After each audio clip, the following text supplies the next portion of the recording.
মুসা আলাইহিস সালাম কি বলছে? আল্লাহ শিরক মাফ করে না, খবরদার শিরক করো না, আল্লাহরে ভয় করো। হারুন আলাইহিস সালাম তাদেরকে বুঝালেন শিরক করো না, আল্লাহরে ভয় করো। শুধু এতটুকুই তিনি বুঝালেন, দাওয়াতি কাজ পালন করলেন, কিন্তু প্রতিরোধ করেন নাই, সশস্ত্র সংগ্রামে লিপ্ত হন নাই, বাধা দেন নাই, কারণ গৃহযুদ্ধ বেঁধে যেতে পারে। উনি ভাবলেন আমি যদি আমার বাহিনী নিয়ে দাওয়াত দেওয়ার সাথে সাথে প্রতিরোধ করি, আক্রমণ করি, ওরাও আমারে আক্রমণ করবে, ব্লাডশিড হবে, রক্তপাত, এমন অবস্থা হবে বনি ইসরায়েলের মধ্যে যেটা হয়তো আমার ভাই মুসাও কন্ট্রোল করতে পারবে না। সুবহানাল্লাহ কইবেন না? এক একজন নবীকে আল্লাহ তাআলা কি ইন্টেলেক্ট দিয়ে পাঠিয়েছেন। তিনি ভাবলেন আমি দাওয়াতি কাজটাই করি, এটা যে হারাম এটা থেকে শুধু বারণ করি, কিন্তু প্রতিরোধ না করি। আমি যদি ঐক্য ধরে রাখতে পারি, বাকিটা আমার ভাই সামলে নেবে। সুবহানাল্লাহ। হারুন আলাইহিস সালাম প্রতিরোধ করলেন না, বনি ইসরায়েলের মধ্যে গৃহযুদ্ধ বেঁধে যাওয়ার আশঙ্কায় প্রতিরোধ করলেন না, আক্রমণ করলেন না, শুধু দাওয়াত দিলেন।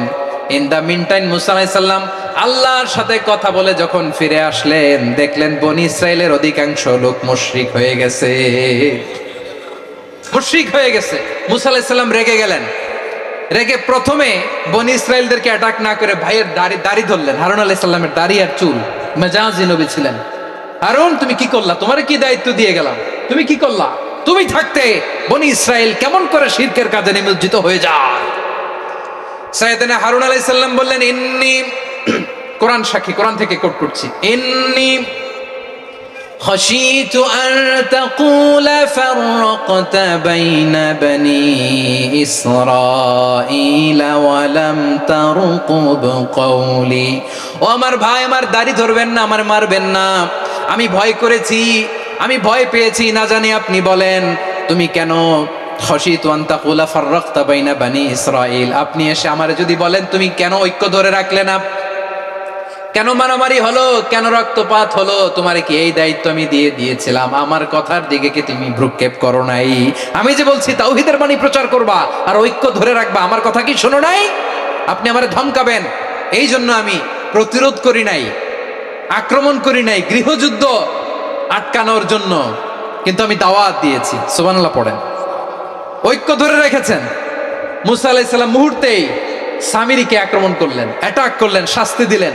মুহূর্তেই ওই গোবৎস গরুর বাছুরকে ভেঙে চুড়ে মেসাকার করে সাগরের মধ্যে ভাসিয়ে দিলেন। পুরো বনি ইসরায়েলকে আবার তাওহীদের উপর প্রতিষ্ঠিত করলেন। পড়েন সুবহানাল্লাহ।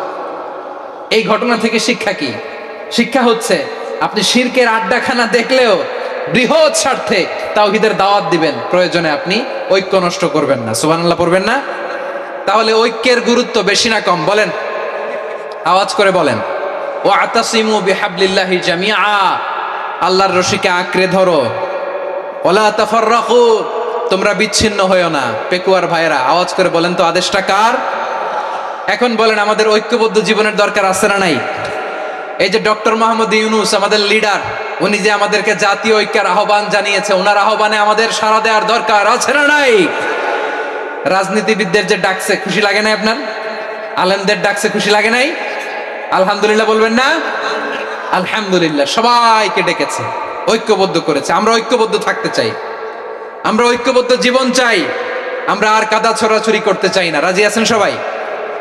এখন আমরা যদি ঐক্য নষ্ট করি, আমাদের কি কি সমস্যা, কি ক্ষতি, কি কুফল? অনৈক্যের কুফল কি? কয়েকটা কুফলের কথা বলে শেষ করবো। প্রিয় ভাইরা, what are the drawbacks and disadvantages of division, social and political division in the society, disunity? আমরা যদি বিচ্ছিন্ন হই, একে অপরের যদি মারামারি করি, একজন যদি আরেকজনের কাফের ফতোয়া দেয়, আমাদের কি ক্ষতি? শুনবেন? কথা কয় না, শুনবেন? এক নাম্বার ক্ষতি হচ্ছে, আমরা যদি বিচ্ছিন্ন হই, আমাদের শক্তি কমে যাবে, আমাদের পাওয়ার আমরা হারাবো। আমাদের কি হারাবো? পাওয়ার। মনে রাখবেন, যখন আমি একা থাকি তখন আমি ব্যক্তি, যখন আমরা সবাই মিলি তখন আমরা শক্তি। এই শক্তি নিয়ে আমাদের সামনে এগিয়ে যাওয়ার দরকার আছে না নাই? তাহলে আমরা যদি নিজেরা বিরোধে লিপ্ত হই, আমাদের ক্ষমতা, পাওয়ার ছুটে যাবে। আমরা এই পাওয়ার হারাতে চাই না, ঠিক কিনা বলেন? রব্বুল আলামিন ঠিক তাই বললেন। রব্বুল আলামিন বললেন, খবরদার وأطيعوا الله ورسوله ولا تنازعوا فتفشلوا وتذهب ريحكم واصبروا إن الله مع الصابرين আল্লাহর আনুগত্য করো, নবীর আনুগত্য করো, কিন্তু খবরদার নিজেরা নিজেরা বিরোধে লিপ্ত হইও না, নিজেরা নিজেরা মারামারি করো না, তাহলে তোমাদের শক্তি কমায় দিবে কে? ফাতাফশালু, তোমরা সাহস হারাবা, ওয়া তাযহাবা রিহুকুম, তোমাদের শক্তি কমে যাবে, পাওয়ার কমে যাবে। তাহলে আমরা যদি নিজেরা মারামারি করি, আমরা নিজেরা যদি বিচ্ছিন্নতায় লিপ্ত হই, আমরা যদি মতানৈক্য করি, তাহলে আমাদের শক্তি কমে যাবে, ঠিক কিনা? আমরা শক্তি কমাবো। আচ্ছা, ছোট্ট একটা বাঁশের কঞ্চি যদি আপনারা দেয়, পায়ের মধ্যে ধাক্কা দিয়ে ভাঙতে পারবেন না? এরকম বাঁশের কঞ্চি যদি 20টা একসাথে জোড়া লাগায় দেয়, ভাঙতে পারবেন? কথা বোঝে নাই মনে হয়। চিকন একটা বাঁশের কঞ্চি দিলে ভাঙা যাবে না? এরকম চিকনই 20টা বাঁশের কঞ্চি একসাথে লাগাই দিলে ভাঙতে পারবেন? কারণ যখন আমি একা থাকি তখন আমি ব্যক্তি, যখন আমরা সবাই মিলি তখন আমরা শক্তি। আমরা যেন শক্তি না হারাই, আমরা বিরোধে লিপ্ত হলে আমাদের শক্তি কমে যাবে। এই হচ্ছে 1 নম্বর ডিসঅ্যাডভান্টেজ। 2 নম্বর ডিসঅ্যাডভান্টেজ হচ্ছে আমরা নিজেরা নিজেরা বিরোধে লিপ্ত হলে অন্যরা আমাদের মাথায় কাঁঠাল ভেঙে খাইতে সুবিধা হয়। কথা বোঝেন নাই? আমরা যদি বিরোধে লিপ্ত হই তাহলে পরাশক্তিগুলোর সুবিধা, তখন আমাদের কাউকে দিতে হবে ট্রানজিট, কাউকে দিতে হবে সেন্ট মার্টিন, কাউকে দিতে হবে দেশের অর্ধেক। চিল্লায় বলো ঠিক কিনা? নিজেরা নিজেদের প্রবলেম সলভ করার ক্যাপাসিটি আমাদের আর থাকবে না। আমরা যদি বিরোধে জড়াই, আমার কলিজার টুকরা পেকুয়ার ভাইরা, আমরা বিরোধ করব না, আমরা বিচ্ছিন্ন হব না। নিজেরা নিজেরা বিরোধে জড়ালে পরাশক্তিগুলো আমাদের মাথায় কাঁঠাল ভেঙে খায়। তখন ভারতের পিছনে দৌড়াতে দৌড়াতে, আমেরিকার পিছনে দৌড়াতে দৌড়াতে আমাদের জুতার তলা ক্ষয় হইয়া যাইবে। নিজেরা নিজেদের প্রবলেম সলভ করা যাবে না।